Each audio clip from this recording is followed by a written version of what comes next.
बिल्लाहि मिनश्शैतानिर्रजीम।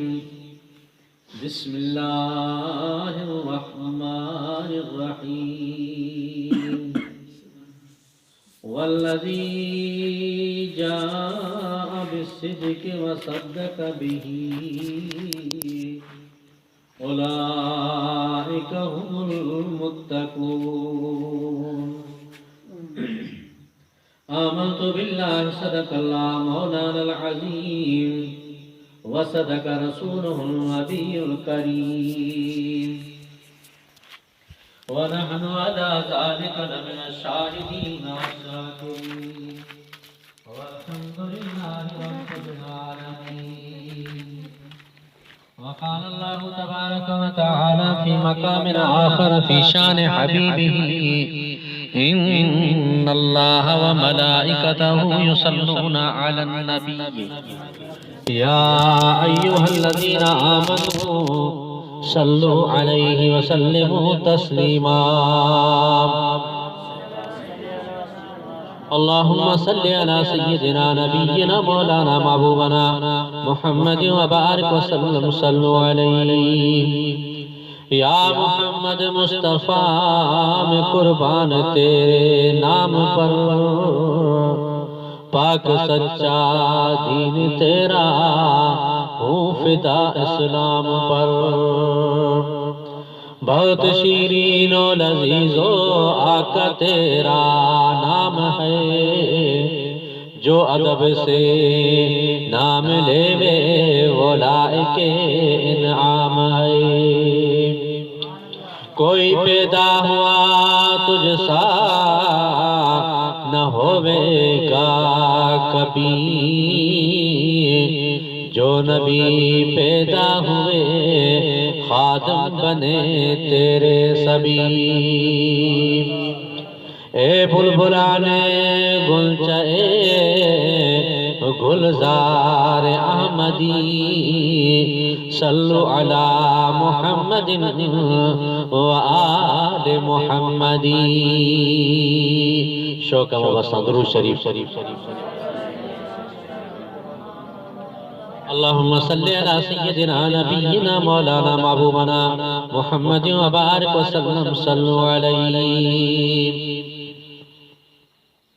बाद हम्दु सलात निहायती वाजिब तज़ीम सदर एहतराम मुअज़्ज़ज़ सामीन व हाज़रीन, अजिहिया महफिल मजलिस जमात इस्लाहुल मुस्लिमीन जे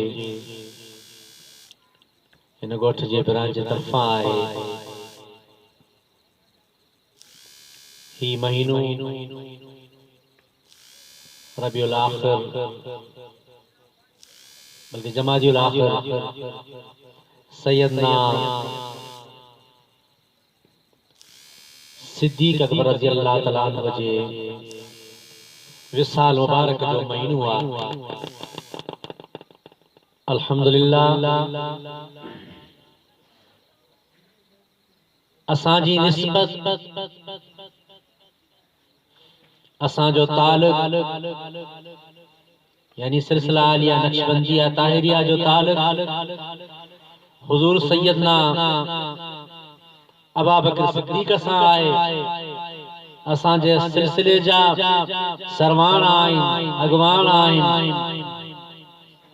सिलसिला आलिया नक्शबंदिया ताहिरिया में जेको फैज़ आहे अबू बकर सिद्दीक़ रज़ियल्लाहु तआला अन्हु जो फैज़ आहे। इन ही हवाले सां चंद ॻाल्हियूं मुख़्तसर वक़्त में तव्हांजी ख़िदमत में अर्ज़ रखियूं। 22 जमादियो सानी 13 हिजरी में सैयदना अबू बकर सिद्दीक़ रज़ियल्लाहु तआला अन्हु जो विसाल मुबारक थियो। सदन जो नालो अब्दुल्ला आहे। अबू बकर सदन जी कुन्यत आहे। आई सदन जो लक़ब सिद्दीक ऐं अतीक आहे। सदन जी वालिदा माजिदा जो नालो सलमा आहे ऐं उन जो लक़ब उम्मुल खैर आहे। सदन जे वालिद गिरामी जो नालो सैयदना उस्मान आहे ऐं उन जी कुनियत अबू कुहाफा आहे। हज़रत अबू बकर सिद्दीक के काफ़ी शान हासिल आहिनि। उन्हनि मां हिकिड़ो शान, हिकिड़ो संदन जो इम्तियाज इहो भी आहे जो अबू बकर सिद्दीक जूं टे पुश्तियूं बल्कि किन 5 पुश्तियूं लिखियूं आहिनि सहाबी रसूल आहे। यानी हज़रत अबू बकर सिद्दीक रज़ी अल्लाह तआला अन्हु जो वालिद गिरामी रसूलुल्लाह सल्लल्लाहु अलैहि वसल्लम जो सहाबी अबू बकर सिद्दीक पाण सहाबी, अबू बकर सिद्दीक जी औलाद सहाबी, अबू बकर सिद्दीक जा ॾोट ऐं पोटा रसूलुल्लाह सल्लल्लाहु अलैहि वसल्लम जा सहाबी। 4 पुश्तूं त इहे पर 5 पुश्तन में पाण सहाबी आहिनि। इहो शान ॿिए कंहिं बि सहाबी खे हासिल कोन जेको अबू बकर सिद्दीक रज़ी अल्लाह तआला अन्हु खे हासिल आहे। सही है, ठीक है। या जे आयत की जरूरत है ना, बस दुरूद शरीफ पढ़ो। अल्लाहुम्मा सल्ली अला सय्यिदिना नबिय्यिना मौलाना महबूबना मुहम्मद व बारिक वसल्लम सल्लु अलैहि। तो मुझा दोस्त अजीजा असा जो ताल्लुक हज़रत अबू बकर सिद्दीक सां आहे। नक्शबंदी सिलसिलो जेको आहे उन जो पहिरियों नालो जेको आहे वो सिद्दीकी सिलसिलो उन जो नालो आहे। उन खां बाद इन खे तैफूरिया चई वियो के हज़रत भाई बिस्तामी जे निस्बत सां इन खां बाद नक्शबंदी, इन खां बाद मुजद्दिदी, पोइ इहो फज़ली, गफ़ारी, बख्शी। अल्हम्दुलिल्लाह हिन वक़्त इन सिलसिले जो नालो आहे सिलसिला आलिया ताहिरिया नक्शबंदिया। असांजी निस्बत उन हस्तीअ सां आहे जंहिंजो डायरेक्ट ताल्लुक अल्लाह जे हबीब जी ज़ात सां आहे। हज़रत अबू बकर सिद्दीक रज़ी अल्लाह तआला अन्हु उहो मुझे नबी मुकरम सल्लल्लाहु अलैहि वसल्लम जो सहाबी आहे। सदन के यो शान ए इम्तियाज हासिल आहे जो के भी सहाबी के कुरान सहाबी कोन चयो, के रसूलुल्लाह सल्लल्लाहु अलैहि वसल्लम सहाबी के सहाबी सजो, के बिल सहाबन सहाबी सजो। लेकिन मुझा दोस्त अजीज अबू बकर सिद्दीक उहो रसूलुल्लाह सल्लल्लाहु अलैहि वसल्लम जो प्यारो सहाबी आहे जेके अल्लाह जे कुरान यानी अल्लाह जी ज़ात उनके सहाबियत जो लक़ब ॾिनो आहे। आय अबू बकर सिद्दीक उहा मुक़द्दस मोहतरम हस्ती आहे जो के जेके अफजल इंसान बादुल अंबिया सजो वेंदो आहे।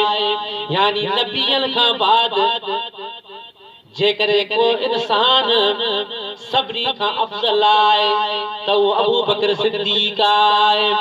अबू बकर सिद्दीक के या फजीलत मुझा दोस्त अजीज छा जे करे मिली आहे, यो शान छा जे करे मिलियो आहे, यो मकाम छा जे करे मिलियो आहे। इन जी वजह ई आहे हज़रत सलमान फारसी रज़ी अल्लाह तआला अन्हु जेको रसूलुल्लाह सल्लल्लाहु अलैहि वसल्लम जो आशिक़ सादिक़ आहे।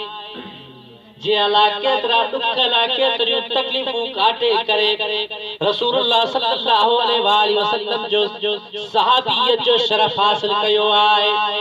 अला केतरन धरन ते घुमियो आहे लेकिन यो लक़ब जे करे मिलियो आहे, यो शान जे करे उनके सहाबियत जो जेको मिलियो आहे। हज़रत सलमान फारसी के यो दुखन तकलीफन खां बाद मिलियो आहे। ए सलमान फारसी भी असां जे सिलसिले जो आहे। वो सलमान फारसी फरमाए तो मा फज़ल अबू बकर सिद्दीक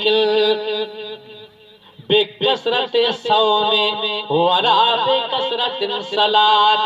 फरमा तो अबू बकर सिद्दीक के जेका सादियत जे मथा जेका फजीलत सभनी में मिली आए या कसरत सौम जे करे यानी घणन रोज़न जे करे कोन मिली आए, घणन नमाज़न जे करे कोन मिली आए, वो छा जे करे मिली आए।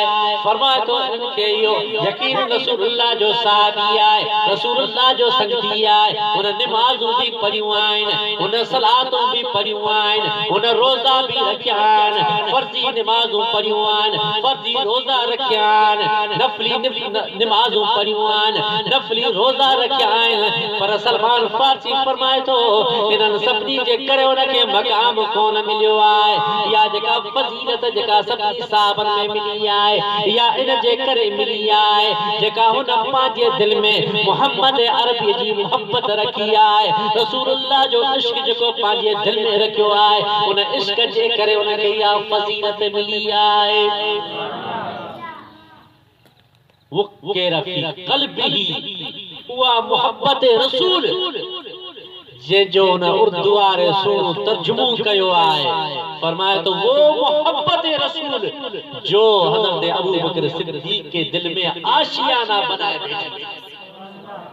आशियाना चइबो आहे पिंजरे खे, जॾहिं पिंजरो रखबो आहे उनमें पखीअ खे पालबो आहे, वो पखी उन पिंजरे में हर वक्त मौजूद हूंदो आहे। अहिड़े ई तरीक़े सां मुंहिंजा दोस्त अज़ीज़ अबू बकर सिद्दीक रज़ी अल्लाह तआला अन्हु मोहम्मद अरबी जी जेका मोहब्बत आहे पंहिंजे उन दिल वारे पिंजरे में पाली आहे। वो सलमान फारसी फरमाए तो जेका उन मोहब्बत इहा दिल वारे पिंजरे में मुस्तफ़ा जी पाली आहे, अल्लाह उनखे इहा फज़ीलत इन मोहब्बत जे सदके में अता फरमाई आहे। उहा मोहब्बत इन मोहब्बत छा कमाल ॾेखारियो आहे जो अल्लाह जे हबीब मुकरम सल्लल्लाहु अलैहि वसल्लम उन मोहब्बत जे करे उनखे कुर्ब ॾिनो आहे। अल्लाह जे हबीब के भी साबिय ला इहे लफ़्ज़ कोन फरमाया आहिनि, पाण फरमाए त नबी पाक सल्लल्लाहु अलैहि वसल्लम जो फरमान आहे, पाण फरमाइनि था त जिन भी मुंहिंजे मथां एहसान कयो, जिन भी मुंहिंजे मथां थोरो कयो, मुंहिंजे सगतनि जिन मुंहिंजे मथां कुर्बानियूं ॾिनियूं सभिनी जो बदिलो मां दुनिया में चुकाए छॾियो आहे। लेकिन अबू बकर सिद्दीक जेको मुंहिंजे मथां एहसान कयो आहे, जेको मुंहिंजे मथां थोरो कयो आहे, मुस्तफ़ा जी ज़ात फरमाए त इन जो बदिलो अल्लाह जी ज़ात उनखे अता फरमाए सघे थी, मां कोन ॾेई सघां। कुर्बान होना नबी जे ज़ात जे मता नबी सल्लल्लाहु अलैहि वसल्लम के अल्लाह वे शान ॾिनान, वो सब कुछ अता फरमाए सघनि था, लेकिन मुंहिंजा दोस्त अज़ीज़ रसूलुल्लाह जी ज़ात फरमाए थी त अबू बकर सिद्दीक के इन्हनि एहसाननि जो बदिलो अल्लाह जी ज़ात अता फरमाई। इहो ताल्लुक़, इहा मोहब्बत, इहो इश्क नक्शबंदी सिलसिले में अबू बकर सिद्दीक सेखारियो त पंहिंजे शेख जी, पंहिंजे मुरब्बी जी, पंहिंजे मुर्शिद जी मोहब्बत दिल में रखो। अहिड़ी मोहब्बत जेका अबू बकर सिद्दीक रखी, पोइ उन अबू बकर सिद्दीक खे उन मोहब्बत जे करे अल्लाह मक़ाम अता फरमायो, अल्लाह फज़ीलत अता फरमाई। त मुंहिंजा दोस्त अज़ीज़ या मोहब्बत जो अबू बकर सिद्दीक रज़ी अल्लाह तआला अन्हु रसूलुल्लाह सल्लल्लाहु अलैहि वसल्लम जे खिदमत में अर्ज़ तो करे, या रसूलुल्लाह सल्लल्लाहु अलैहि वसल्लम अवां जी मोहब्बत मुझे मथां एतिरो गालिब आहे, मुझे मथां उहा एतिरो हावी आहे जो मां जिथे भी वञां तो उते तव्हां जी ज़ात मूंखे नज़र थी अचे। मां जेकॾहिं आसमान जी तरफ़ ॾिसां तो मूंखे तव्हां था नज़र अचो, जेकॾहिं मां ज़मीन जे तरफ़ नज़र कयां तो मूंखे तव्हां ई था नज़र अचो, मां जेकॾहिं औलाद जी तरफ़ नज़र तव्हांखे नज़र थो कयां, या रसूलुल्लाह अवां जी ज़ात मूंखे नज़र थी अचे, जेकॾहिं मां ओभर जी तरफ़ नज़र थो कयां, या रसूलुल्लाह अवीं मूंखे नज़र था अचो, या रसूलुल्लाह सल्लल्लाहु अलैहि वसल्लम जेकॾहिं मां ॾखण जी तरफ़ नज़र थो कयां, मां उत्तर जी तरफ़ नज़र थो कयां, हर जगह ते तव्हां मूंखे नज़र ईंदा आहियो, हर जगह तव्हां मुंहिंजे साम्हूं हूंदा आहियो, या रसूलुल्लाह सल्लल्लाहु अलैहि वसल्लम एतिरे हद ताईं जेकॾहिं मां वञी पंहिंजे क़ज़ाए हाजत जे लाइ वियां तो, या रसूलुल्लाह अवां जो तसव्वुर मुंहिंजे मथां गालिब आहे, मां छा कयां। अल्लाह जे हबीब फरमायो त इहा ई कामयाबी आहे, इहो ई मक़ाम आहे, इनखे मुरीदी चइबो आहे, इनखे तालिक चइबो आहे।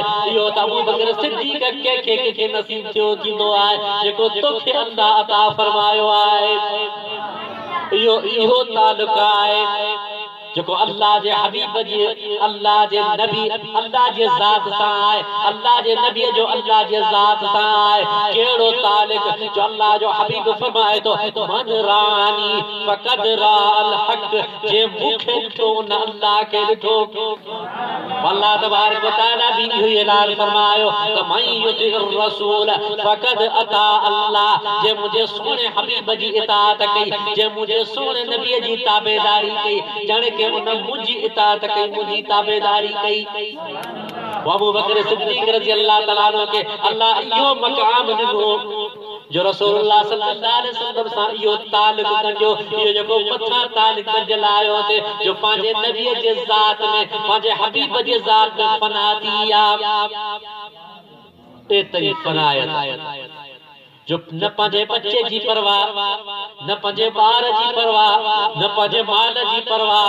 छो त इंसान खे दुनिया में चंद शयुनि सां हद खां ज्यादा मोहब्बत हूंदी आहे। पहिरीं मोहब्बत इंसान खे पंहिंजे जान सां हूंदी आहे, पोइ मोहब्बत पंहिंजे ॿार सां हूंदी आहे, औलाद सां, उन खां बाद उनजी मोहब्बत माल सां हूंदी आहे। जॾहिं का बच्चे खे तकलीफ़ पहुचंदी आहे, पोइ सभु जी सभु दौलत माल पंहिंजे बच्चे जे मथां लुटाइण लाइ तयार थींदो आहे। पर जॾहिं पंहिंजे मथां तकलीफ़ ईंदी आहे, पोइ चवंदो औलाद बि भले मुंहिंजे मथां कुर्बान थिए, पर मुंहिंजी जान बचा, कुर्बान वञा अबू बकर सिद्दीक़ जे मथां। अबू बकर सभ जो सभु मोहब्बतूं पंहिंजे नबीअ जे मथां कुर्बान करे छॾियूं।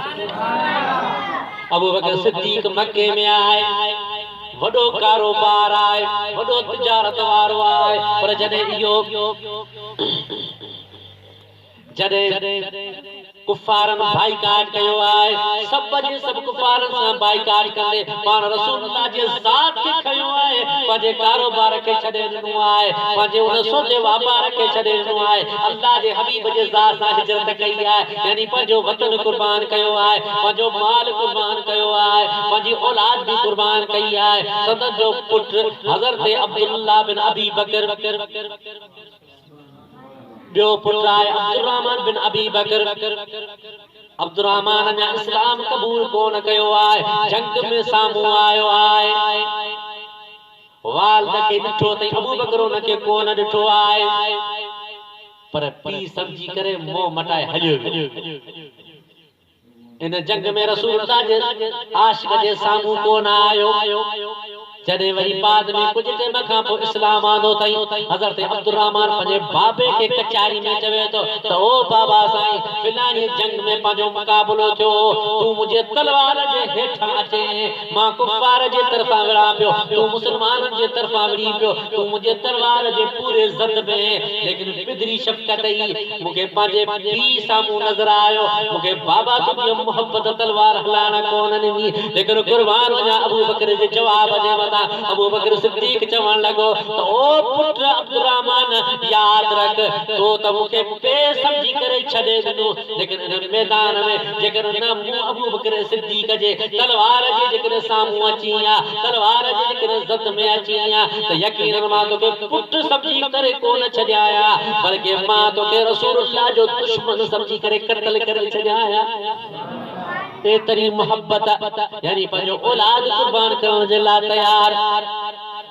हज़रत अम्मा आशा सिद्दीक़ा नंढी आहे, 9 सालनि जी आहे, रसूलुल्लाह जे मथां इश्क़ मुस्तफ़ा ग़ालिब आहे। दिल चवे थी त सभ खां प्यारी चीज़ पंहिंजी औलाद हूंदी आहे, ख़ुसूसन पंहिंजी न्याणी प्यारी हूंदी आहे, आहे भी नंढड़ी न्याणी, लेकिन रसूलुल्लाह सल्लल्लाहु अलैहि वसल्लम जे ज़ात गिरामे जे निकाह में थो ॾे। अर्ज़ तो करे या रसूलुल्लाह सल्लल्लाहु अलैहि वसल्लम, मुंहिंजी दिल चवे थी त मुंहिंजूं अखियूं हुजनि, हबीब तुंहिंजो चेहरो हुजे, या रसूलल्लाह मुंहिंजो माल हुजे, तुंहिंजो हुक्म हुजे, मां पंहिंजो माल दौलत तुंहिंजे मथां कुर्बान कयां, या रसूलुल्लाह सल्लल्लाहु अलैहि वसल्लम मूं वटि न्याणी हुजे, मां तुंहिंजे निकाह में ॾियां। अल्लाह या दुआ क़बूल फरमाई आहे जो हर वक़्त अबू बकर रसूलुल्लाह सां गॾु आहे, जिथे बि आहे। النظر الى وجه رسول الله صلی اللہ علیہ وسلم ہر وقت اکھیوں رسول اللہ جے چہرے انور میں آئین چہرے کے ڈسی رہیوں آئین جیکو بھی مال آئے اللہ جے حبیب جے متھاں قربان کرے چھڑیو تئی سب جو سب اللہ جے حبیب جے متھاں قربان کیو آئے پر جدے اولاد جی گال آئی آئے تو پانجی نیانی بھی رسول اللہ جے نکاح میں ڈنی آئے اتری محبت اللہ جے حبیب جی گال یہ ہی مرشد جو حق آئے یا ہی محبت طریقہ آیا نقش بندیہ میں ابو بکر صدیق سکھاری آئے تو جے کرے تاں ان دنیا میں کو معراج مانن چاہے ہوتا جے کرے زندگی جو کہ معراج کھپے تو پانجے شیخ کامل جی محبت دل میں اتری ہوجے جو سب کچھ پانجے پیر جے متھاں قربان ہوجے چوتھا رسول اللہ مرشد کامل آئے ابو بکر صدیق جا مرشد چاہے جو ہدایت طرف آ رہے جکو ہدایت رشت ہدایت جو طریق رستو دکھارے رسول اللہ کا نزدیک جو کیر مرشد تھی سکے تو ابو بکر صدیق جو مرشد رسول اللہ صلی اللہ علیہ وسلم ہو انہیں سب کچھ پنجے محبوب جے متھاں قربان کرے چھڑیو یا یہ محبت اساں کے طریق عالیہ نقشبندیہ میں سکھاری وئی ہے تے جے دنیا آخرت جی کامیابی چاہیے ہوتا ان محبت میں آئے سب کچھ اللہ تبارک و تعالی ان محبت جے صدقے میں سب کچھ عطا فرمائیندو آئے دنیا میں بھی عزت عطا فرمائیں دعا ہے آخرت میں بھی عزت عطا فرمائیں دعا ہے یا پانچے ان آقا جی محبت ہوتی ہے الحمدللہ ان دور میں ان دجالی دور میں اساں کے اللہ تعالیٰ ان صدیقی سلسلے میں گنڈیو آئے ان نقشبندی سلسلے میں گنڈیو آئے ان طاہری نسبت اللہ تعالیٰ اساں کے عطا فرمائی آئے اساں تجھی کامیابی ان میں آئے جو پانچے شیخ کامل اساں وہ صدیقی نسبت رکھوں وہ ابو بکر صدیق واری محبت رکھوں یقیناً مجھا دوست عزیز اللہ تعالیٰ اسائیں دکھ بھی کو نہ چھڑی دو کھوڑا نسبت صدقی میں اللہ عنایتی فرمائیوں آئیں اللہ عزتوں ڈنیوں آئیں اللہ ہر وقت مہربان دعاؤں قبول تو فرمائے پیر کامل جو صدقے میں یقیناً مجھا دوست عزیز لیکن کمی آئے تو اساں میں آئے لیکن اساں چاہیوں تھا تو اساں کہ اللہ تبارک و تعالی ہر اسائیں تجھے متھاں وہ مہربانی فرمائے تو مجھا دوست عزیز نے تعلق کے مضبوط کیوں ایڑو تعلق رکھوں جو ابو بکر صدیق پنجے شیخ محبت شیخ کامل سا محبت رکھوں وہ تعلق رکھوں وہ محبت رکھوں اللہ تبارک و تعالی یقیناً اساں جے متھاں مہربانی فرمائیں دو اساں جے متھاں کرم نوازی فرمائیں دو اساں جے متھاں عنایت فرمائیں دو تے اصلاح المسلمین جو یہی پیغام آ محبت پیر ان محبت میں مانو پاگل تھی پانجے پیر جو نالو حضور جی خدمت میں مکھے یاد آؤ تو خطاب میں شاید دوستن بدو ہوں انہوں فرمایو پر ایک نجیم کے پروگرام میں سانجے نکرن پیا مسجد میں ایک فقیر سوری چیو سائیں مکھے وظیفو دی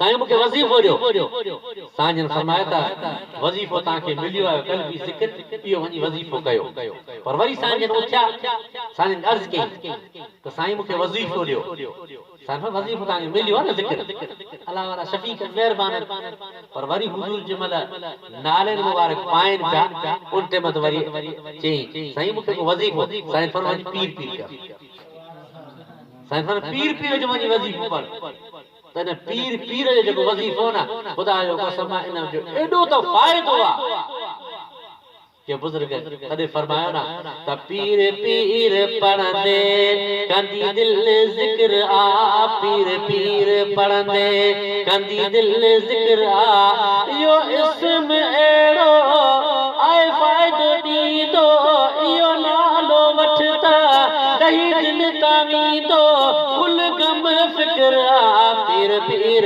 پڑھندے کندی دل ذکر آ سجن سجن پڑھندے کندی دل ذکر آ تو مجھا دوست عزیزہ جکرے چاہیوں تا دنیا آخرت میں کامیابی خدا جو قسم سب وظیفہ بلان پر جکرے نازی وظیفہ رگو سجن سجن پڑھونا ان جائے اترا فائدان الحمدللہ ہمیں تو محبت وارا بیٹھا ہو اللہ تعالیٰ ہماں کے شان بخشو آئے ہمیں ذکر وارا بھی آئے اسی ٹھلیوں ڈالیوں کرنے وارا آئے ہماں تا ان کے آزمائے ہوا ہماں کے خدان اساں کے نہ کھپے بلکہ ہمیں تو محبت وارا آئے پر دوست ان وظیفے کے یقیناً قدا اللہ تعالیٰ ان سجن جے نالے جے صدقے میں दुनिया आखिरत में कामयाबी अता फरमाईंदो आहे। ही फकीर गुनाहगार पांजी गाल करे त मूं वटि को ॿियो वज़ीफ़ो कोन आहे, मूं वटि केरु दम करण लाइ ईंदो आहे, मूंखे केरु चवंदो साईं दम को कर, ख़ुदा जो कसम आहे कहिड़ी बि तकलीफ़ हूंदी आहे मां उनखे पंहिंजे पीर जो नालो ई कमु कंदो आहियां। अल्हम्दुलिल्लाह इन सजण जे नाले जे सदके में अल्लाह ताला मेहरबानी फरमाईंदो आहे, शिफा याबी अता फरमाईंदो आहे, अल्लाह करम नवाज़ी अता फरमाईंदो आहे, शिफा मिलंदी आहे, अल्लाह केतिरनि खे फ़ाइदो थींदो आहे। इहो मुंहिंजा दोस्त जे नाले जो कमाल आहे। त इन नाले खे इन नाले जी एॾे त जब लिखबो आहे न सजण हक महबूब सजन साईं या सजन साईं केॾो सुहिणो लॻंदो आहे। त मुंहिंजा दोस्त अज़ीज़ बुज़ुर्ग फरमाईंदा आहिनि त असांजी तोखे कीअं ख़बर पवे त असांजी अल्लाह सां मोहबत आहे या अल्लाह जी असां सां मोहबत आहे। सिलसिले जे बुज़ुर्गनि लिखियो आहे त उनजी निशानी जेकॾहिं तोजी पंहिंजे रब सां जेको तालिक ऐं मोहबत तोखे ॾिसणी आहे तोखे ख़बर पवे त मुंहिंजी पंहिंजे रब सां केतिरी मोहबत आहे। इन जी निशानदेही इहा चीज़ कदी जेतरी तू पंहिंजे पीर सां मोहबत ज़्यादा रखंदे या इन शइ जी निशानी आहे त तुंहिंजे रब सां तालिक मज़बूत आहे। इनजे करे पंहिंजे पीर सां मोहबत रखूं, इंशाअल्लाह ताला अल्लाह दुनिया आखिरत में कामयाबी अता फरमाईंदो। दुख दर्द तकलीफ़ूं इन सजण जे सदके में सभु दूर थी वेंदियूं। मुंहिंजा दोस्त इहो त नालो ई त अहिड़ो आहे ही जो नालो ई सजण त मुंहिंजा दोस्त इन में सजना ई सजना आहिनि, सजायूं आहिनि। महिरबानी अल्लाह तबारक व तआला अवां प्यार मोहब्बत वारनि सदके मूं गुनाहगार जी हाज़िरी क़बूल मक़बूल फरमाए। अल्लाह ताला मूं गुनाहगार जा टूटा फूटा लफ़्ज़ पंहिंजे बारगाह में क़बूल मक़बूल फरमाए। अल्लाह असां सभिनी खे छॾण जे मथां अमल जी तौफ़ीक़ अता फरमाए।